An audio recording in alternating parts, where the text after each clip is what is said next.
Welcome, everybody, to another episode of The Common Theory. I'm your host, Rohan, a.k.a. A Sandwich, along with our co-host here. We've got Kunks, Gatorbait, and, of course, our esteemed guest today, Puzzlebox.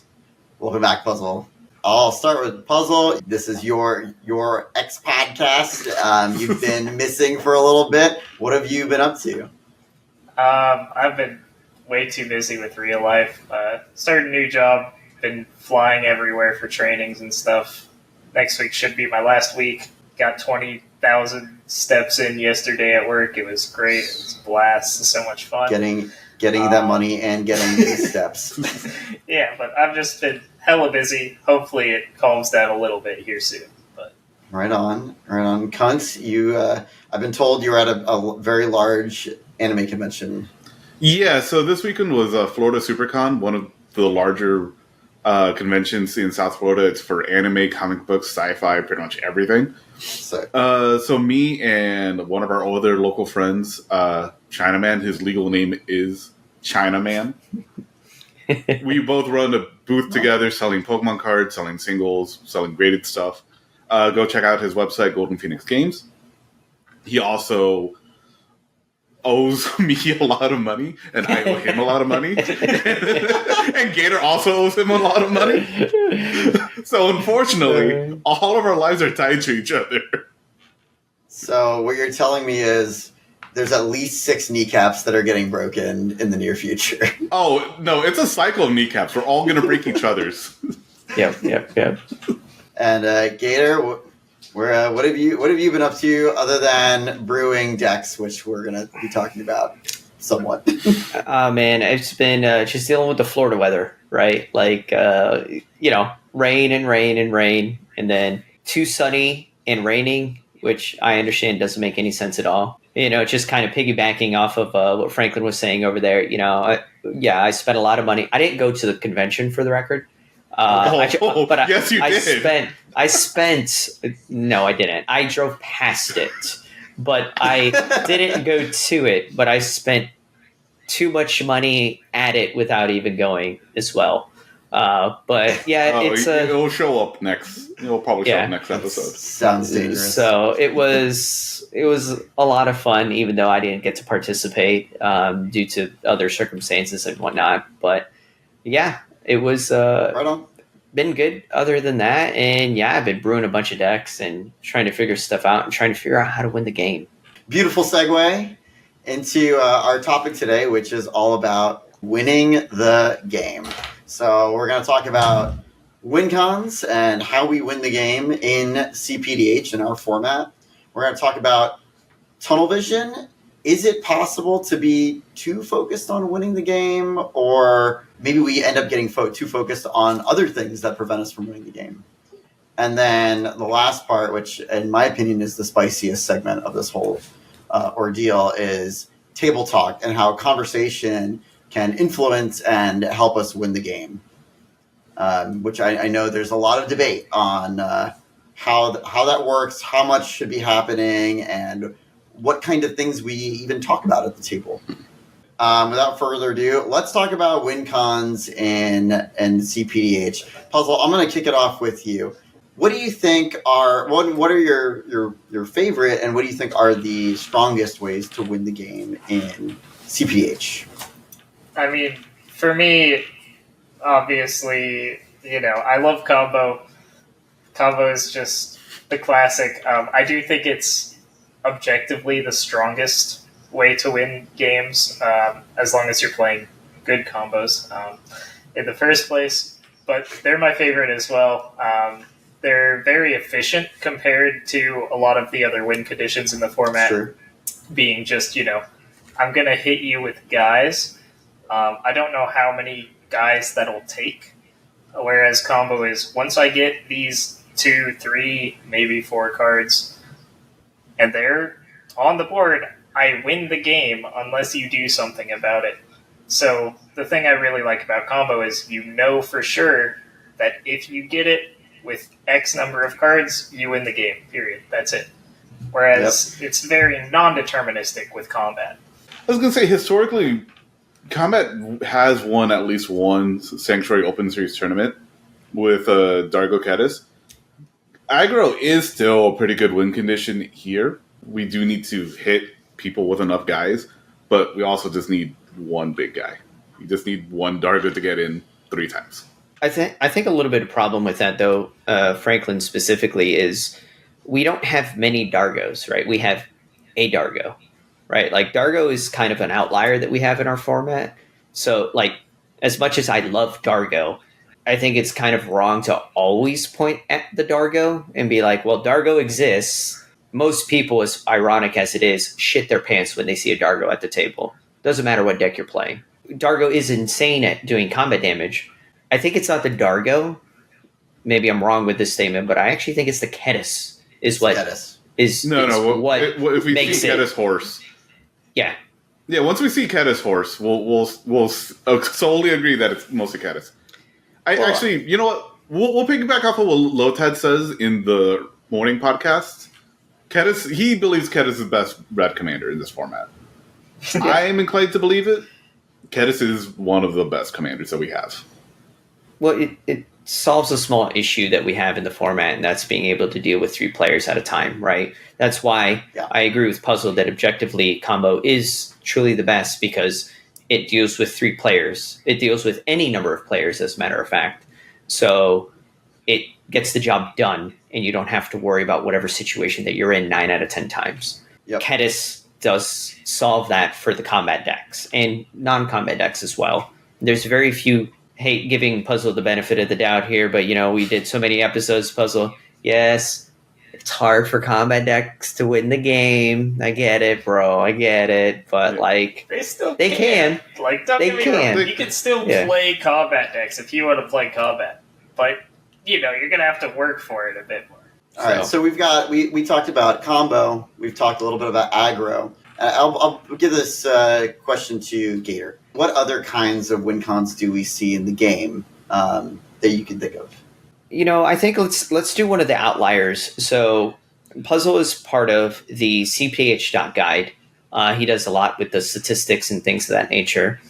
And on their most recent video over there, they had a huge outlier of the format, and that was specifically the archetype of mid-range, correct, Puzzle? Recently, in this last quarter, in tournament organized play that was recorded, there were 99 games recorded that had mid-range involved, and it won 0 times, which is insane. Insane to think about. And with your statement, Rohan, about what do I think, so I want to bring up those mid-range style decks, right? Because a lot of people like to point at Black X, which honestly I do as well. Like Azra Oddsmaker, there's so many. Like Lagomos is another great one. Dargo Armix, Armix X Red. Any of these Rakdos piles are great examples of just mid-range piles. Yeah, and a lot exactly, and a lot of those specifically use Grey Merchant as a win condition. That's rough. That's 1 in your 99, right? You are digging. And, there's argument to be made for Brain Spoil, right? You could use Brain Spoil, go tutor for your Grey Merchant, but... That's still only just 2. Right, that's a little unrealistic. And wow, does that need a lot of build-up, right? I attempted to do that in a game in a tournament with actually Puzzle here, and it did not work. It did not. It got countered, and then I tried to bring it back, and it got countered again, and it never happened. You need so many things to go right. It's very unforgiving, I think, is a word that I've used in the past, specifically for a lot of these mid-range piles. I have played many. I've played Azra Oddsmaker in a tournament. Won 1 game. And it was by accident. Real quick, what was your win con in your Azra deck? Is it combat? Yeah, you're gonna make me look bad here, bro. It was poking people to death. I don't really enjoy talking about how I won with that deck. No win con. Yeah. I just the contribution to that statistic. I contributed to that statistic. Yes, I just tried to poke you to death with 1/1s, turned them into 2/1s sometimes, 2/2s maybe, and then try to play a Grey Merchant 3 or 4 times. and I did play Brain Spoil, and I did tutor for the bits, and I had 7 cards in hand when I would lose most games. Honestly, it was really rough to play a deck like that because I could stop player B from winning, and I was player A, and I could stop player C from winning. Then I could stop player D from winning. And then we went around the table, and now I had no cards in hand, and then we went back to player B, and maybe I got lucky and was able to stop them, but then the next player ended up winning. And it was just like never-ending cycle of me stopping players and never winning myself. I was 2 to 3 turns from winning the game myself, and it was pretty rough to sit there and be that guy at the table. Like it was, I had a lot of games where I was like, haha, you lose, and then the next player won. I was like, oh, damn. It's just kind of hard to stop everyone. And then once you run out of resources, what are you going to do? You can't win off of that. Well, what you're doing is just prolonging the game.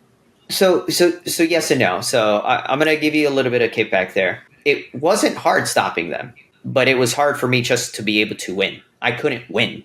Like I could stop them and like closing out. Yeah, I couldn't close a game. There were games where like the deck was a hand destruction deck, and I'm going to talk about Azra specifically. I had every hand destruction spell imaginable in this deck. By turn 5 or 6, my opponents had no cards in hand, and it still took me 7 to 8 turns to close the game out. And within those 7 to 8 turns, I would lose. My opponents had no cards. Like they had nothing. That's interesting. We've seen lately, because of recent sets, we've seen the rise of black decks that are really focused on hand disruption. You know, we saw it with Abdel Black, and now we're seeing it with we're seeing a lot of Hull Marauder specifically. Yeah, very good card. That thing is everywhere. It is pretty strong. The card itself is strong, right? But do you guys feel what the deck is trying to do to win is strong, is viable? Thoughts? Yeah, so at least with those two in particular, they fix the issue that most other of those black discard decks have of having to run lower card quality cards. At least with Abdel Black, you have Abdel hiding all those bad creatures underneath Abdel and just replacing them with vanilla 1/1 so you just smack people in the face. And then whenever those vanilla 1/1s die, you're pinging everyone off of the background. Hollow Marauder is just huge. Ends up getting bigger. I have to look at the card again, but I know it ends up being dirt cheap. So you can just constantly recast it. Yeah, as Bobby likes to call him, Handwrit McGee. And at least it gets to break parity, which is a big issue. Yeah, there's the one thing I have noticed in the games that I've played with a lot of these discard decks is that they end up going to time.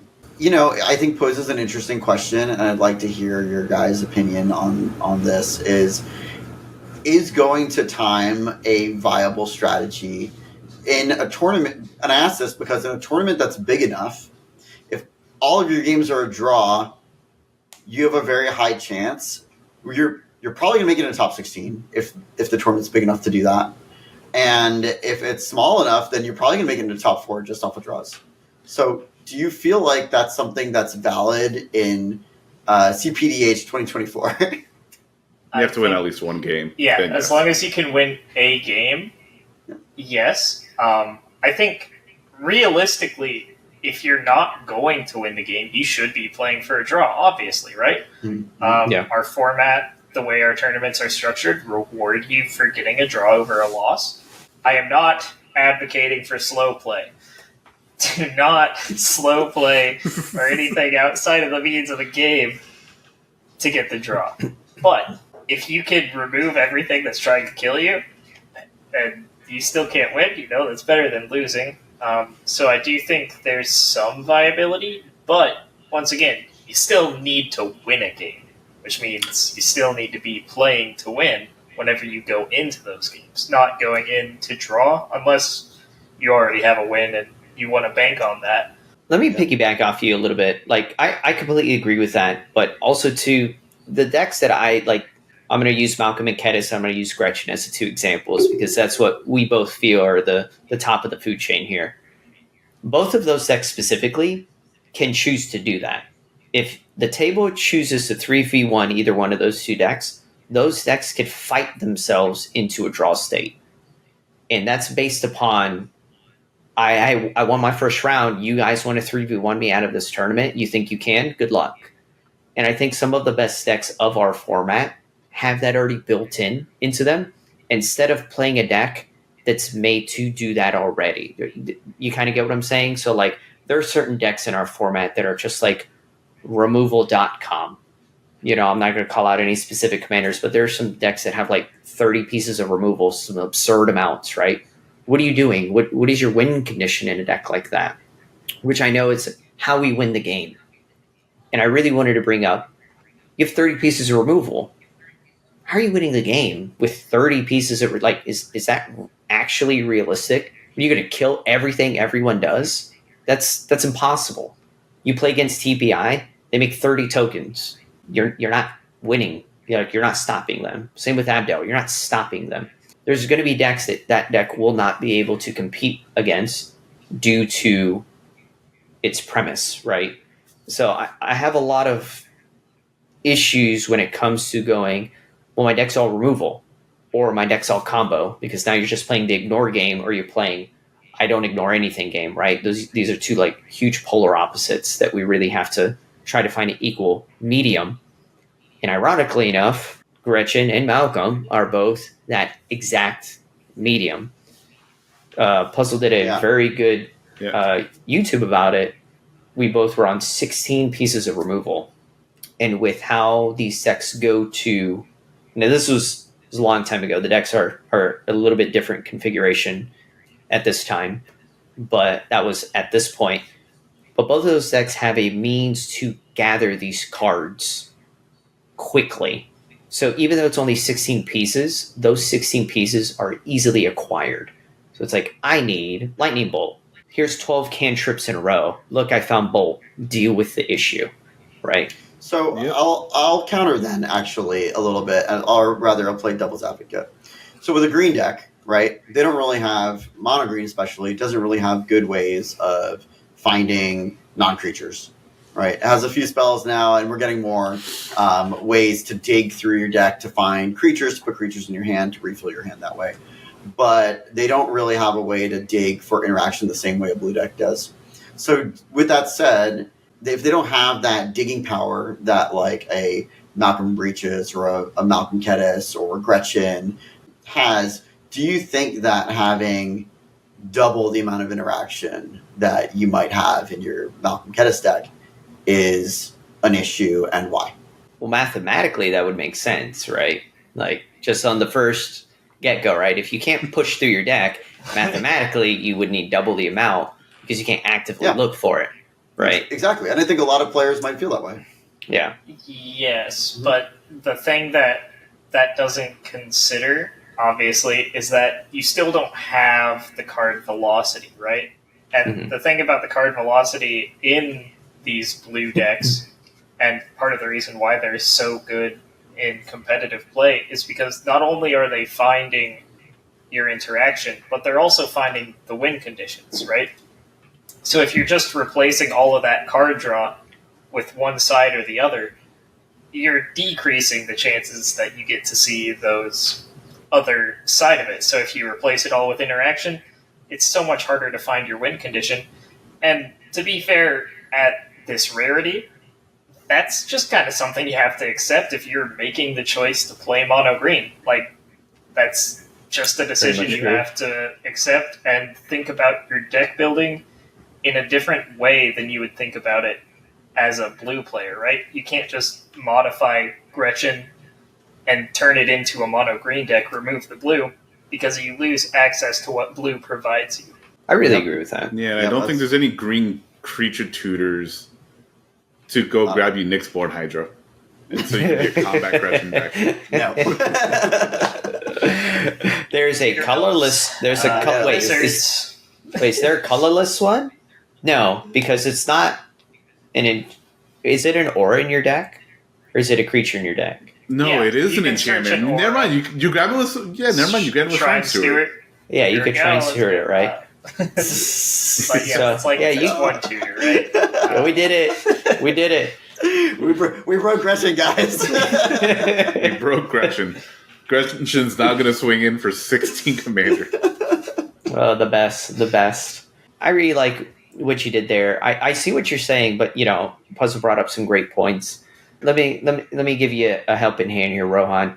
I think this kind of brings us to our next point, because what I wanted to talk about was specifically, that's almost like a play pattern, right? Like, if you're here going, well, I need all of this and I need to get this, or I have to go get this, that leads us into like a tunnel vision, right? So if my deck has a combo in it, I need to actively look for this and look for this and look for this. But that might be a mistake, right? Where I just said earlier, well, I have these 10 cantrips, I found the bolt to deal with the issue. But then like Puzzle said, well, during my 10 cantrips, I found 3 combo cards, now I just won the game. That's a difference in tunnel vision, right? So if I'm focused on only finding a way to stop you from winning, that would lead me into losing the game, right? That's a bad way to say that. I think that's actually a really bad way to say that. But I think you guys understand where I'm getting with that. Yeah, so let me follow up with that then. What are some strategies so you guys are all great players. What are some strategies that you guys use to not get tunnel vision, to not, like what you're saying, Gator? Some people might spend all their resources or spend a whole turn looking for a single lightning bolt, right? Or a single bounce spell because they're desperate to not lose. Tell me when you guys look for your interaction while still trying to be proactive and win the game. Like, Kunks, let's start with you. I would love to hear from each one of you. Yeah, so this is going to be a bit of a hot take, but I like thinking during other people's turns. So Crazy. Real hot take. Bro, hot take, bro. Jesus. Wow. That's not a lethal game action. Yeah, coming in with the cold. I'm freezing in here. It's 90 degrees outside with how cold that take was. Bro, that shit made me sweat. I don't know about you. So yeah, it's something that I've just been doing, since forever, because I play other 1v1 formats, so I constantly have to think about, all right, my opponent is doing this. What do I need? What answers do I need to counter what they're doing? But it does lead into my issue that I used to have, which is just I'm too focused with. All right, like with Abdel specifically, sometimes I have a whole bunch of flickers in hand, but I'm missing the Archaeomancer, and my brain is like going, grab the Archaeomancer, you will win. Rather than, if I just flicker a whole bunch of times and make a butt ton of tokens, don't I just win by swinging? And then recently I've just been like, yeah, I'll just flicker storm. What's the worst that will happen? With Abdel, you have that the one distinct advantage there, right? Where your interaction and your proactive pieces are the same. Yeah, I recently won a game just by flickering Priest of Ancient Lore at the end of someone's turn to draw 2 cards rather than just trying to just wait for Abdel flicker, because I needed to go digging, and they're like, who's going to counter the flicker on the Priest of Ancient Lore to draw 2? No one. They didn't know I had the second blur in hand. That had the second flicker in hand, so draw the 2 cards, got the land I needed, won. That brings up a pretty good point, though, right? Like, some decks have multiple lines, and I'm going to kind of point back at the mono green deck you were talking about, Rohan. So I've only played one mono green deck in our format. I'm not too familiar, personally, with many mono green strategies. I don't see where, and I could be super wrong, so I'm kind of spitballing with this one. So don't hit me in the comments, you guys, or blow up the comments and tell me I'm wrong, actually. But a mono green deck, like, how many lines does it have? If I'm playing, like, let's just say, as an example, 30, you know what, let's be nice. Let's say 25 removal spells, like fight and bite spells, because that's typically what they play. How many different lines do I have to be able to do certain things, right? To where, like Abdel, like what you were saying, you're over here like, oh, I need this, but you could just attack. Or you could have just, like, held up removal because all of your pieces are removal and their interaction and their everything. But that's kind of like... about Abdel, it's all layered. Yeah, exactly, right. That's kind of like the difference in our archetypes, right? Like, certain decks have strengths and weaknesses, and some of the best decks of our format are able to pivot in many directions, and that's what I mean. Like, how many mono green decks can pivot? Like, I think that's my question. Actually, you know what, guys, answer me that. Like, I think in the I think that's a better way to question. Like, what layer combos does mono green have? I mean, well, no, like if it's mono green, but all monocolors, like monocolored is more linear. They have less options, right? Like that's just how it works. Yeah, like mono blue ends up being, well, like the best example would be Scholar of the Ages, which is bounce and flicker. Yeah, I mean, there's a few in mono blue. Like mono blue has high tide, right? So like mono blue has the easy push button, right? So like mono blue is once again, it's an outlier. Like we have outliers in our format, which I think is, I don't want to call it problematic, but like we have certain cards that are like just purely outliers, right? And like high tide in any mono blue strategy, it'd be almost foolish at that point to not play high tide. 1 mana, double ritual, recasting my commander, that card is good enough in mono blue strategies, right? Like, so there are certain cards that are just like fantastic in the mono strategies, but I digress. I mean, would it be fair to say that the best monocolor decks in our format are the ones that are the most flexible? I think of Sir Conrad, for example, is ultra flexible, right? It can pack a lot of removal. It can hit the whole table. It can ping the whole table down. It can swing. It can play a combat game, right? It can play a control game. Has some backup options. I mean, I think that's said for all of the best decks, like all of the good decks, though, right? Like, if a deck is flexible, it's just good in general, monocolored or not. Yeah, I just don't know what flexibility mono green has, which is back to the original question. Hot take, contrary. I think monocolor decks are better when they're not flexible. I think the monocolor decks that tend to perform are actually the extremely linear ones because they are so focused on doing their one thing that they do it faster than the decks that do have the flexibility. That's what makes Dargo a threat, right? You're playing 30 junk cards that only serve the role of sacrificing to Dargo. For Dargo Kenneth. You've got true. He's not wrong. Subordinate. You're playing as many rituals and fast mana as you can to put out your commander, and then you just let him sit there. So let me ask you this: are you telling me then that there are times where tunnel vision is actually advantageous? That it's maybe better? It can be, but these are also glass cannon decks, right? You're putting all your eggs into your basket, which is usually your commander, and it's great when it works, and you're faster than everyone. Like, you just win the game sometimes, right? Like, Dargo drops, hits 3 times, game ends on turn 4, because you cast Dargo on turn 1. Awesome. What happens when you cast Dargo on turn 1 and he gets bounced? You spent 4 or 5 cards in your hand to cast that Dargo. You have nothing left. You have no board state. Those games can be really rough. So there's some give and take with your flexibility. If you're less flexible, you're more all in. You have a better chance. You're probably more consistent at doing your one thing. But if that one thing gets stopped, there's a cost to that. Good. Let me hit you with this. I got to kind of interrupt you guys here real quick, or just kind of piggyback off a puzzle. I like exactly what you're saying, like that tunnel vision. So my daughter actually is like a perfect example of like that specific tunnel vision. She knows her role at the table with like Dargo Kedis, right? She's like, I'm the big bad. You killed it. But if not, you're dead.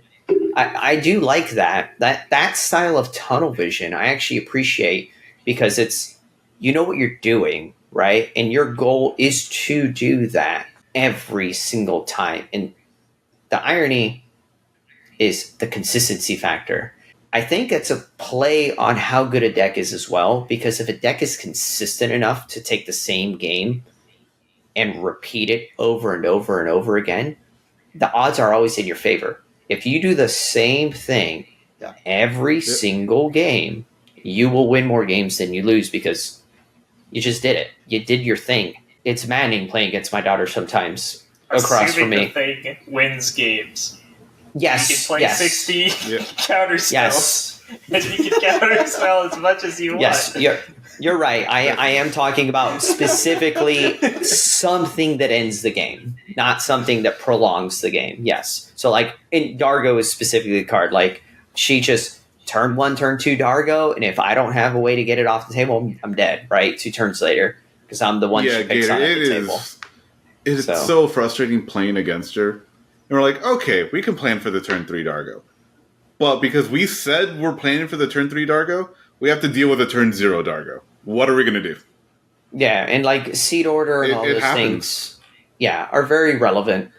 So it's kind of funny to be in those situations when you play against those decks that are just like, okay, here it is again. Okay, this happens every game, and it brings you to a thing of, my tunnel vision. Do I try to win the game myself, or am I trying to just stop her from winning the game? And I always fall into, I'm also supposed to win. And if I just dedicate my game plan to stopping her from winning, what am I doing, right? Because that's the best part about what she's trying to do. She's always trying to win. She's never not trying to stop me from winning. Her plan is to win every game, which I think is very relevant to think about, because the tunnel vision factor from a deck's perspective like that is win the game. I'm winning the game. Wipe your hands. Oh, you're doing something over there? I don't care what you're doing. I'm going to run you over. You have blockers? Meet my Dargo. Like, just run you over, right? Like, that's kind of relevant. I never actually looked at it from that perspective. She never, ever thinks about, oh, how do I not lose this game? She's like, how do you block me and stop me from killing you, right? Like, that's her perspective, which is kind of what we're doing here. And it kind of brings us, I think, to the next subject. The table talk. Yes, sir. Yeah. That's an interesting one. So let's keep it in the context of Dargo, right? How does Caitlin, for example, use her table talk to her advantage, if at all? How does that work with the tunnel vision, right? Like, does she not say anything? Is that not a part of her game plan at all because she's so focused on just beating your ass? So let me put that out. Let me put a little asterisk out there first for certain decks. And I've had conversations with the community and certain individuals in the community, and they don't like this about just. In fact, there's just a lot of people in general that don't like this about certain decks, and Dargo specifically, we're going to kind of point the finger at here. Dargo puts what it has on the table. You're looking at it. It's there. You see it. There's no line. Yep. You can't be like, well, I'm not going to kill you. I'm looking at the Dargo. It's attacking me. Do you have a double strike? Oh, you do? Oh, you're trying to kill me, right? So there's no hiding information. It's not like Gretchen. This sits behind a grip of 7 cards, right? So there's no hidden information. Without the hidden information, decks like Dargo specifically make a lot of individuals uncomfortable. They don't make me uncomfortable. I'm one of those guys that's just like, well, deal with it, bro. I have no cards in hand. Here's my spirit fingers. Do your thing, right?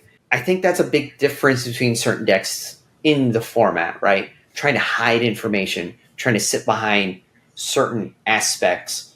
My daughter doesn't. My daughter's young, right? She's 14 years old now. She's like, I don't care what you're doing.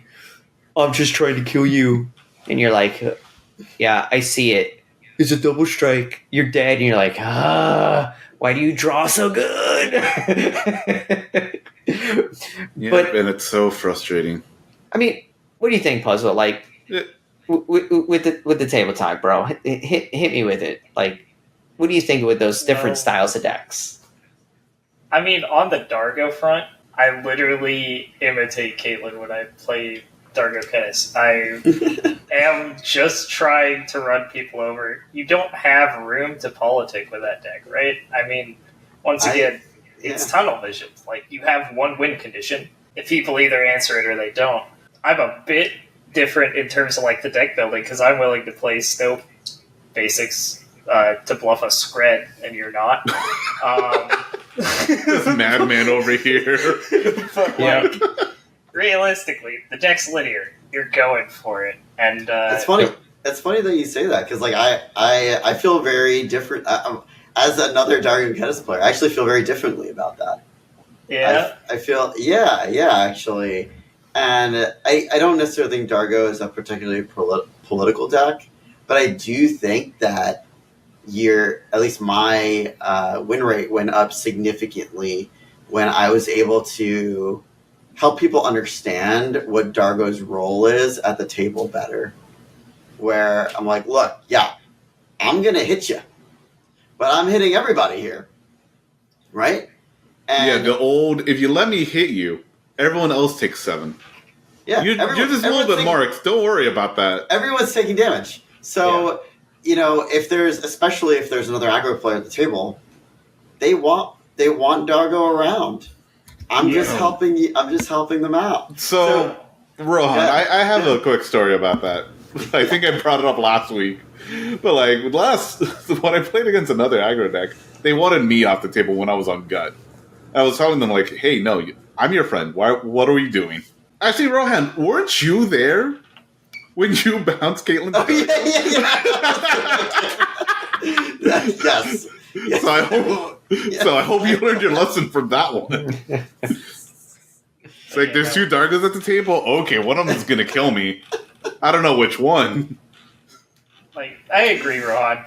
A line that I do say a lot when I'm playing Dargo is, you can bounce this, but you will lose if you do it.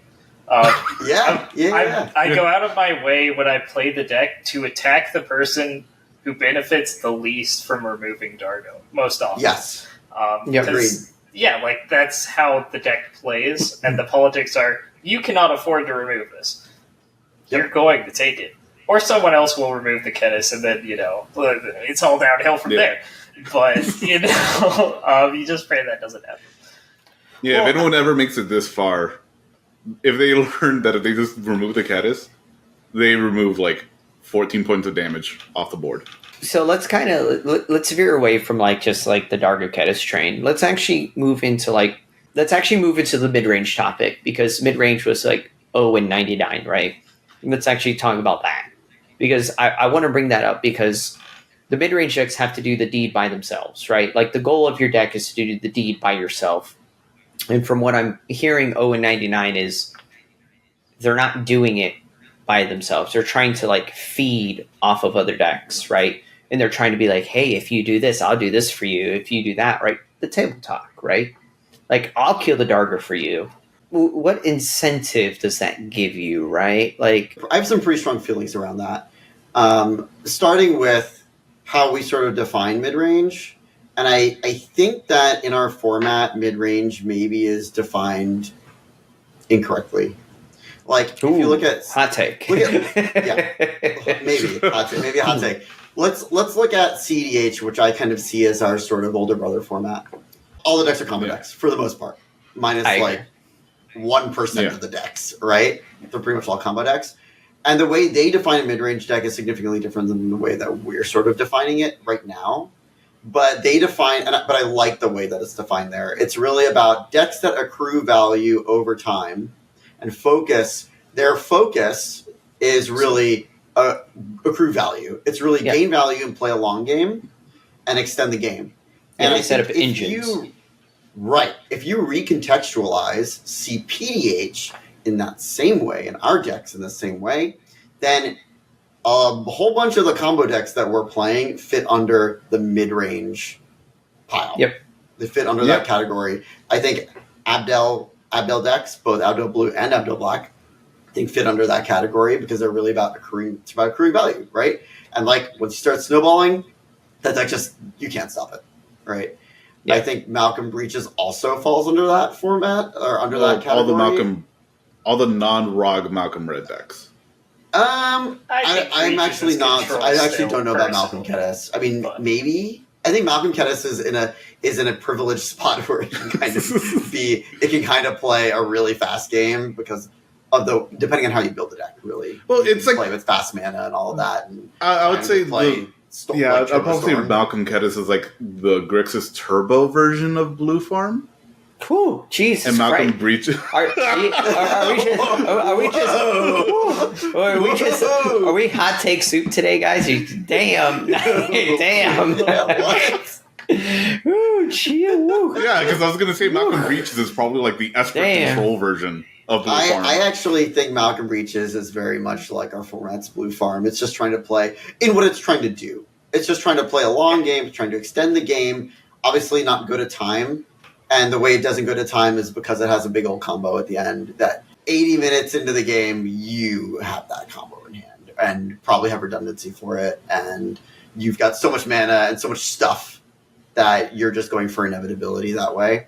So I think if you recontextualize what a mid-range deck is, that win rate for mid-range goes way up. Yeah. At least up enough, I agree. And then things change, and like the table talk also changes, right, for those decks. But I think the one thing that at least I've seen in games that I've played is that when people are playing those kinds of decks, I think another example is Hive's Wilson Far Traveler list. I'd consider very much a quintessential mid-range deck, and it's doing exactly what I was saying. It's really just trying to accrue value until it reaches inevitability. Wilson's enormous, and it just hits you for a crap ton, right? And it's unblockable. There's nothing you can do about it at that point, right? Yeah. You just get wrecked. Let me interrupt you. Doesn't that bring us back, like, to our first point, which this is one of my favorite things about, like, our podcasts and whatnot, is that we always bounce, like, all of the things that we talk about always feed into one of the other things. And this brings us back, how do you win the game? So if what you're saying is true, that would bring us back to, how is the deck winning the game? And that sounds, here's my hot take of the day. That sounds like these mid-range decks that are 0 and 99 aren't trying to win the game. Right? Like, I have Gray Merchant of Asphodel. That is my win condition. That is not a win condition. Okay, let me frame a copy really quickly. I agree with you, Gator. Right? Yeah, I think we need to separate. I think one of the things that we get into our heads as a community is that we align the win cons with the archetype. But I think those two things are separate. They are. I think mid-range can have different win cons. I think we don't really have true turbo lists because we don't have fast mana. But let's say we call a turbo deck something that's trying to win before turn 6, Then there are a few decks that live there in that space. Dargo Kedis kind of lives in that space. Laylor can live in that space. Malcolm Robb in that space. Yeah. Malcolm Robb. So there are a bunch of decks that we can maybe call turbo decks, and then those have different win cons as well. You've got combo. Dargo Kedis is, of course, combat. So, yeah, I think that's like an inherent problem, like discussion-wise, that I think would benefit from sort of rethinking. The rethought process, right? Sure. A deck that I have been, and I'm gonna let's see how much Puzzle beats me up with this premise. A deck I've been working on specifically for a long time. I have also played in an event. Did not top with it. Is Wrath, and Wrath has been horrendous, and in a positive Which and in a Wrath? negative manner. Weatherlight Just Stellar. clarify, we have 2 Wraths, don't we? 2 mana. the one with the anthem. 2 mana Wrath? Yeah, 2 mana I Wrath. assume so. I don't know why you'd play the other Wrath, but figured I'd clarify that. Yes. What's your real quick, Gator? What's your win con? I am playing a Ghostly Flicker combo variant. Okay, so you have combo inevitability. I have a combo inevitability, but I am not a combo deck. The goal of my deck is not to combo. Yep. The goal of my deck is to stop players, produce a board state. If a player gets out of hand, I will pump my board and take them off the table to get rid of that issue. Hopefully, I'm able to survive the next 2 players. Depends what the situation is.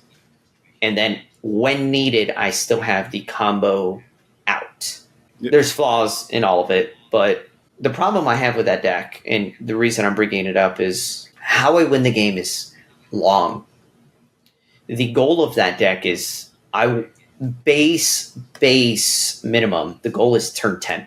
Base minimum. Like, that is the floor. I want to get to turn 12 to 14. That is not an easy task, right? I am doing my hardest trying to get to these long games. That's difficult. And the reason I'm bringing that up is the table talk at the table with a deck that's specifically trying to get to turn 10, 12, 14. I need people to shut up. That is the nicest way I could say it. Like, including myself. Yeah, I'm putting myself in that. Like, no talking. I need to be like, I'm trying to get to turn 14, guys. Like, that is how my deck is going to win this game. I need to get to 14 to get to turn 14. Yeah, Dallas. According to the report, the average game is at what, 9.8 turns? Between 9 and 10, and it's been there for the last couple reports, I believe. Usually, combo is pushing it the furthest, followed by aggro, and then in this most recent one, control, because midrange didn't have one. But usually, it's combo, aggro, midrange, control, which makes sense. That's what the archetypes do, triangle, right? Like that's how it works. I would consider Wrath a control style list, even though it has combos in it, just like you were saying. That's another reason why I brought it up, right? Like, I have combos in the deck. I actually has like 4 combos in the deck, but it's not a combo deck. I'm trying to control the game, right? Like, I have other outs. So when you're sitting at the table and you're talking to people, if let's say someone's trying to single you out as a combo deck, what do you say? I do play combos in my deck, but that is not what my deck is attempting to do, because that is not what the deck is attempting to do, right? I am looking for counter spells. I'm looking for value. I want to just accrue and accrue and accrue. Wrath is an engine.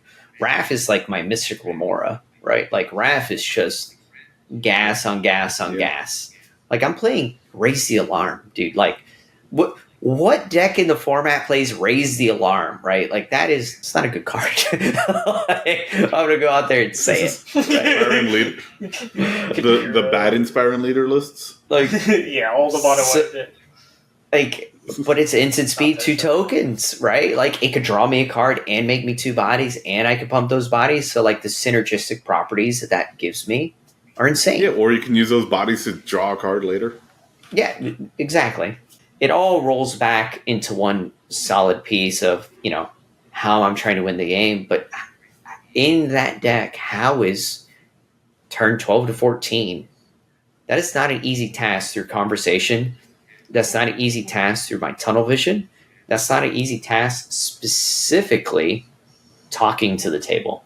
Feelings get hurt when I counter your spell 2 to 3 times in a game, right? That is what my deck is. And you're drawing cards off of those counter spells. Yeah. Feels bad, bro. Yeah, it's a lot of feel bads with a deck like that. So it's rough. I don't know what your guys' experiences with decks similar to that. I know 2 of you guys are Malcolm Breach's players. How's that with you guys? Puzzle, you have a different ethos on your Malcolm Breach's deck than I do. I think you have mentioned before that you really play it like a control list. Yeah. Whereas, I actually don't have a ton of... I have a lot of removal, but I don't play a ton of counter spells, and I actually sit back and just try and get a ton of treasures and draw a ton of cards. But when you are playing the control game with Malcolm Breaches and people start targeting you because of that, what do you say? How do you get yourself out of that situation or help yourself win the game? Realistically, the game plan is pretty similar between the 2 decks. It's more of our lists are probably pretty similar in cards. I'm sure. It's a philosophy difference, right? Exactly. And that changes how you play it. Yes. So I'll probably wait a bit longer to cast my Malcolm and Breaches, be more willing to just play card draw spells or play removal early. And then whenever, I do go for Malcolm and everyone freaks out, it's a lot of being able to not just tunnel vision on I'm deploying my commander so I can win the game, but trying to explain to other people, because that's what they see when a Malcolm hits the board, right? As a combo piece, needs to die. But a lot of it is explaining, I need this Malcolm, but we need this Malcolm. I need this mana so I can deal with insert problem. Like, I'm trying to help everyone out by getting resources to deal with issues. And that's a big part of playing control in this format, I think. The way that our format is set up, combo and mid-range do overlap a decent amount because you still need those engines to be set up in both of those decks. Engine pieces do tend to be combo pieces as well, which scares people a lot. Untappers in Gretchen, Malcolm himself in Malcolm decks, things like The that. Archaeomancers in Abdel. Yeah, and it's like you just need to explain to the table that you're not trying to like end their lives immediately. You're going to eventually. Like, that's undeniable. That's the plan. Yes, we're playing a competitive game, but trying to help people understand that these cards serve multiple purposes is a big part of the battle, especially for Malcolm specifically. And Puzzle, like they say, knowing is half the battle. With that said, Kunks, I think we're going to start wrapping up, but we have a lot of new players in the community. If you could give them some advice regarding table talk and how to increase, if you give them one piece of advice to help them increase their win rate with how they're speaking at the table, what would it be? Stop yapping.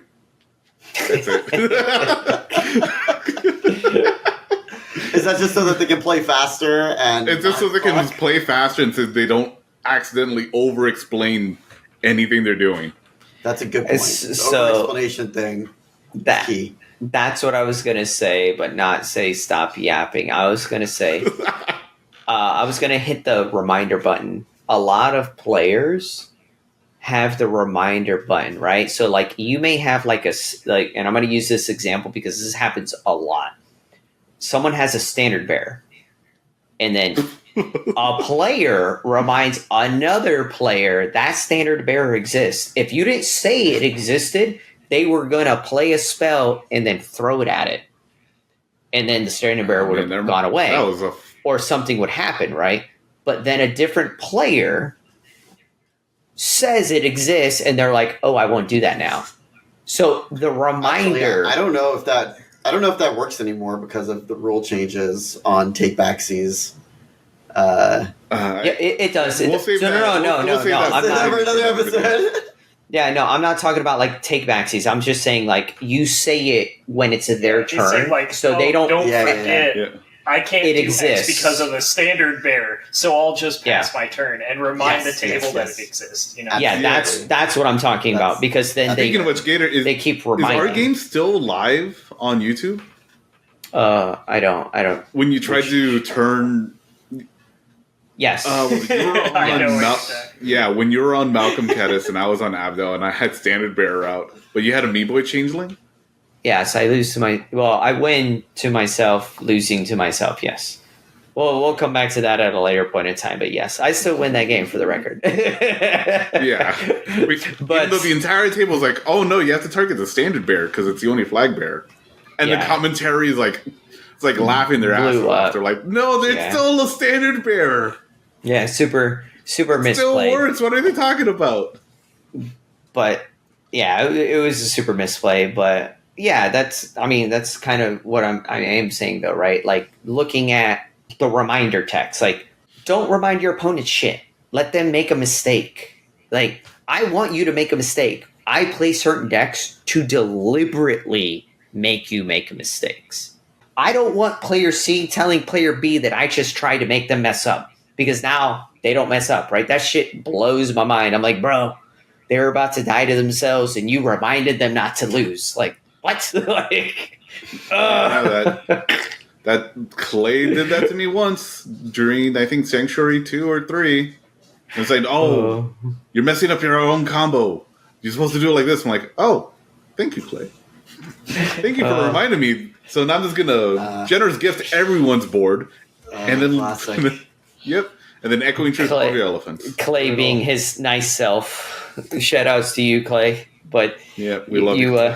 Being your super nice self does come biting yourself. I've also had that happen to me where I told a player how to beat me and then I lost. Same. So Same. I think it happens to all of us, and yeah, it's your opponent. Don't tell them how to beat you. You can be nice, but like it's rough sometimes. Yeah, after the game is good. So, in conclusion, play combo. Whoa! Tunnel vision super hard. and shut up. Oh, bro, we're getting canceled on the second episode, dude. What are we doing? Oh, Jesus. Alcatron, we have some spicy stuff for you in our next episode. We'll have some shout outs from Puzzle for you. Yes. Thank you, Puzzle, for that. Thank you, guys. Thanks for tuning in. I'm actually going to pass it off to Puzzle to give us the outro here, since he's our esteemed guest. And welcome back. And we'll see you later in like a week. We'll see you. We'll see you very soon. And it was great having you back. Yeah, it was great to be back. I'll be on as often as I can, everyone. We'll see how things end up working out, but I'll try my best to be here when I can. But with that, thank you guys for tuning in today. Be sure to go down, leave a like if you enjoyed. Let us know your thoughts below. Let us know all of our takes are wrong in the comments. Argue as much as you want. And if you're down there and you made it this far and you're not subscribed, I mean, you might as well, right? So thank you all for watching. And thank you for the support for all of our patrons. And yes, patron support. Gotta love them all. If you stuck through our hiatus, that's awesome. We'll see y'all next time. We will be here. Later, y'all. Later. Later.